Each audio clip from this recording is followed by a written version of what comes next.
ಇತ್ತೀಚೆಗೆ ಪ್ರಧಾನಿ ಮೋದಿಯವರು ಮಾಜಿ ಪ್ರಧಾನಿ ದೇವೇಗೌಡರು ಸಾಕಷ್ಟು ಬಾರಿ ಒಟ್ಟಿಗೆ ಒಂದೇ ವೇದಿಕೆಯಲ್ಲಿ ಕಾಣಿಸ್ಕೊಳ್ತಾ ಇದ್ದಾರೆ. ಸಾಕಷ್ಟು ಅಬ್ಬರದ ಪ್ರಚಾರ ಇದೆ. ಎಲ್ಲ ಕಡೆಯಲ್ಲೂ ಕೂಡ ನಿಮ್ಮ ಸರ್ಕಾರದ ವಿರುದ್ಧ ಮಾಜಿ ಪ್ರಧಾನಿಗಳು ವಾಗ್ದಾಳಿ ಮಾಡ್ತಾ ಇದ್ದಾರೆ. ವಾಗ್ದಾಳಿ ಮಾಡ್ತಾ ಇರೋದು ಅಂದರೆ ಸುಳ್ಳುಗಳನ್ನ ಹೇಳ್ತಾ ಇದ್ದಾರೆ. ಈಗ ನಿನ್ನೆ ಚಿಕ್ಕಬಳ್ಳಾಪುರದಲ್ಲಿ ಇಬ್ಬರು ಪೈಪೋಟಿ ಬಿದ್ದುಬಿಟ್ಟಿದ್ರು ಸುಳ್ಳು ಹೇಳೋಕ್ಕೆ. ನರೇಂದ್ರ ಮೋದಿಯವರು ದೇವೇಗೌಡರು ಇಬ್ಬರು. ನಾವು ಖಾಲಿ ಚೆಂಬನ್ನ ಅಡ್ವರ್ಟೈಸ್ಮೆಂಟ್ ಕೊಟ್ಟರೆ, ಇಲ್ಲ ನರೇಂದ್ರ ಮೋದಿಯವರು ಅಕ್ಷಯ ಪಾತ್ರೆ ಮಾಡಿಬಿಟ್ಟವ್ರೆ, ಖಾಲಿ ಚೆಂಬಲ್ಲ ಅಂತ ಹೇಳಿದ್ದಾರೆ. ಸುಳ್ಳಲ್ವ? ಹಾಗಿದ್ರೆ ನಮ್ಮ ದೇಶದ ಮೇಲೆ ಸಾಲ ನರೇಂದ್ರ ಮೋದಿಯವರು ಪ್ರೈಮ್ ಮಿನಿಸ್ಟರ್ ಆದಾಗ ಸ್ವಾತಂತ್ರ್ಯ ಬಂತವಿಂದ ಇದ್ದಂಥ ಸಾಲ 53,11,000 ಕೋಟಿ. ಈಗೆಷ್ಟಿದೆ? 177 ಕೋಟಿ ಸಾಲ ಇದೆ. ಅಂದರೆ 124 ಕೋಟಿ ಸಾಲನ ನರೇಂದ್ರ ಮೋದಿಯವರು 10 ವರ್ಷದಲ್ಲಿ ಮಾಡಿದ್ದಾರೆ. 10 ವರ್ಷದಲ್ಲಿ. ಇದು ನರೇಂದ್ರ ಮೋದಿಯವರು ಅಕ್ಷಯ ಪಾತ್ರೆ ಮಾಡಿದ್ದಾರೆ ಅಂತಂದ್ರೆ ಹೆಂಗಾಗ್ತದೆ? ಇವತ್ತು ನಾವು 125 ದೇಶಗಳಿದಾವಲ್ಲ, ಹಸಿವಿನ ಸೂಚ್ಯಂಕ, ನಾವು 111ನೇ ಸ್ಥಾನದಲ್ಲಿದ್ದೀವಿ. 125 ದೇಶಗಳಲ್ಲಿ 111ನೇ ಸ್ಥಾನಗಳಿದ್ದೀವಿ. ಇವರು ಪ್ರಧಾನಮಂತ್ರಿ ಆದಮೇಲೆ ಹಸಿವಿನ ಸೂಚ್ಯಂಕ ಜಾಸ್ತಿ ಆಯಿತು. ಮತ್ತು ಹೆಂಗೆ ದೇಶ ಅಭಿವೃದ್ಧಿ ಆಗಿದೆ, ಅಕ್ಷಯ ಪಾತ್ರೆ ಆಗಿದೆ ಅಂತ ಹೆಂಗೆ ಹೇಳ್ತಾರೆ? ಅದೇ ಚೊಂಬೆ ಎಲ್ಲವೋ. ಹೌದು.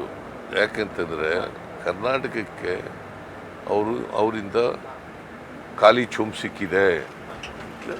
ನಮ್ಮ ಅದನ್ನು ಹೇಳೋಕ್ಕೋಸ್ಕರ ಜನರಿಗೆ ಆ ಅಡ್ವರ್ಟೈಸ್ಮೆಂಟನ್ನು ಕೊಟ್ಟಿರ್ತಕ್ಕಂಥದ್ದು. ನಮ್ಮ ತೆರಿಗೆ ನಮ್ಮ ಹಕ್ಕು ಮೊದಲು ಎಲ್ಲೊಂದು ಕಡೆ ದಕ್ಷಿಣ ಭಾರತದಿಂದ ಮೊದಲ ಒಂದು ಸ್ಥಳೀಯ ಅಸ್ಮಿತೆಯ ವಿಚಾರವನ್ನು ಎತ್ತಿದವರು ನೀವು ಡೆಲ್ಲಿಗೆ ಹೋಗಿದ್ರಿ, ಪ್ರತಿಭಟನೆ ಮಾಡಿದ್ರಿ.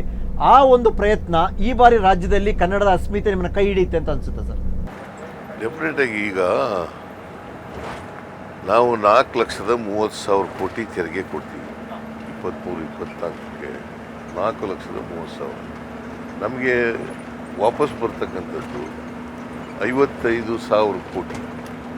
ದಟ್ ಮೀನ್ ಟು ಸೇ, ನಾವು ಕರ್ನಾಟಕದಿಂದ 100 ರೂಪಾಯಿ ಕೊಟ್ಟರೆ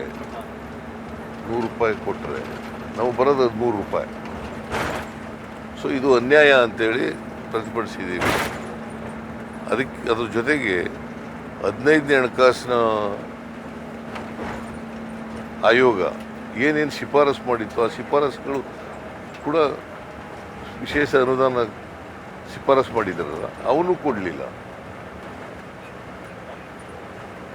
ಇವತ್ತಿನವರಿಗೆ ಬರ ಪರಿಹಾರಕ್ಕೆ 1 ರೂಪಾಯಿ ಕೊಟ್ಟಿಲ್ಲ.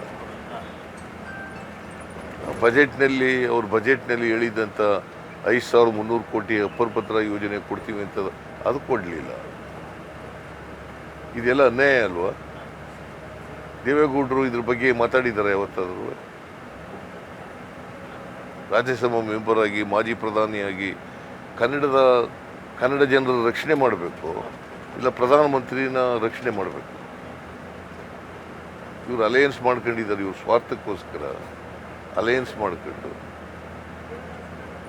ನರೇಂದ್ರ ಮೋದಿಯವ್ರನ್ನ ಸುಳ್ಳುಗಳ ಮೂಲಕ ಹೊಗಳೋದಿದೆಯಲ್ಲ, ಇದು ಕರ್ನಾಟಕಕ್ಕೆ ಮಾಡ್ತಕ್ಕಂಥ ದೊಡ್ಡ ದ್ರೋಹ ಅಂತ ನನಗನ್ಸುತ್ತೆ. ಓಕೆ, ಅಂದರೆ ನರೇಂದ್ರ ಮೋದಿ ಅವರನ್ನ ಹೊಗಳೋದು, ಸರ್ಕಾರವನ್ನು ಅಥವಾ ಹೀಗಳೆಯುವಂಥದ್ದು ಇದು ಒಬ್ಬ ಮಾಜಿ ಪ್ರಧಾನಿಯಿಂದ ಇದು ನಿರೀಕ್ಷೆ ಮಾಡಿರಲಿಲ್ಲ. ಮಾಜಿ ಪ್ರಧಾನಿಯಾದವರು, ರಾಜ್ಯದ ಮಾಜಿ ಮುಖ್ಯಮಂತ್ರಿ ಆಗಿದ್ದವರು, ರಾಜ್ಯದಲ್ಲಿ ಅನೇಕ ವರ್ಷಗಳ ಕಾಲ ಮಂತ್ರಿಯಾಗಿದ್ದವರು, ಅವರಿಂದ ಇಂಥ ಮಾತುಗಳು ಬರ್ತವೆ ಅಂತ ನಿರೀಕ್ಷೆ ಮಾಡಿರಲಿಲ್ಲ. ಸರ್, ನೀವು ದೇವೇಗೌಡರ ರಾಜಕೀಯ ನಡೆಯನ್ನು ಅಷ್ಟು ವರ್ಷ ಹತ್ತಿರದಿಂದ ನೋಡ್ಕೊಂಡು ಬಂದಂಥವ್ರು, BJP ಜೊತೆಗೆ ಒಂದು ಮೈತ್ರಿ ಮಾಡ್ಕೋತಾರೆ ಅನ್ನುವಂಥ ಒಂದು ನಿರೀಕ್ಷೆ ಏನಾದರೂ ಇತ್ತ ತಮಗೆ? ನನಗೆ ಅವರು ಇಲ್ಲಿವರೆಗೆ ನಡ್ಕೊಂಡಿದ್ದಂಥ ರೀತಿ ನೋಡಿದ್ರೆ BJP ಅವ್ರ ಜೊತೆ ಅಲಯನ್ಸ್ ಮಾಡ್ಕೋತಾರೆ ಅಂತ ಅನಿಸ್ತಿರ್ಲಿಲ್ಲ.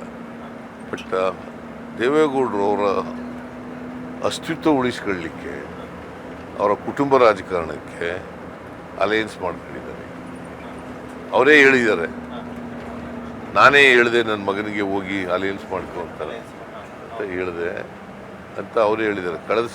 ಕಳೆದ ಲೋಕಸಭಾ ಚುನಾವಣೆಯಲ್ಲಿ ರಾಹುಲ್ ಗಾಂಧಿಯವರು ಹಾಸನದಲ್ಲಿ ಅವ್ರ ಭಾಷಣದಲ್ಲಿ ಹೇಳಿದರು, JDS BJPಯ ಬಿ ಟೀಮ್ ಅಂತ. ಅದಕ್ಕೆ ಏನು ಕೆಂಡಮಂಡಲ ಆಗ್ಬಿಟ್ಟಿದ್ರು. ನಾವು ಬಿ ಟೀಮ್ ಅಲ್ಲ, BJPನ ನಾವು ಬಹಳ ವಿರೋಧ ಮಾಡ್ತೀವಿ, ತೀವ್ರವಾಗಿ ವಿರೋಧ ಮಾಡ್ತೀವಿ. ನಮಗೆ ಕಾಂಗ್ರೆಸ್ ಕಂಡ್ರೆ ಎಷ್ಟು ವಿರೋಧ ಇದೆಯೋ ಹಂಗೆ BJP ಕಂಡ್ರು ಕೂಡ ಅಷ್ಟೇ ವಿರೋಧ ಇದೆ ಅಂತ ಹೇಳ್ತಿದ್ದವರು. ಅದು ಒಂದು ಕೋಮುವಾದಿ ಪಕ್ಷ ಅಂತ ಹೇಳ್ತಿದ್ರು. ನಾನು ಮುಂದಿನ ಜನ್ಮ ಅಂತ ಇದ್ದರೆ ಮುಸಲ್ಮಾನ ಆಗ್ಬಿಡ್ತೀನಿ ಅಂತ ಹೇಳಿದವರು.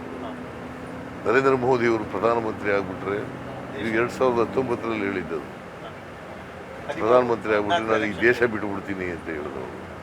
ಈಗ ಅವ್ರ ಜೊತೆ ಸೇರೋರೆ ಅಂತಂದರೆ ಕೇವಲ ಸ್ವಾರ್ಥಕ್ಕೋಸ್ಕರ, ಅವರ ಪಕ್ಷದ ಉಳಿವಿಗೋಸ್ಕರ ಮಾಡ್ಕೊಂಡಿರ್ತಕ್ಕಂಥ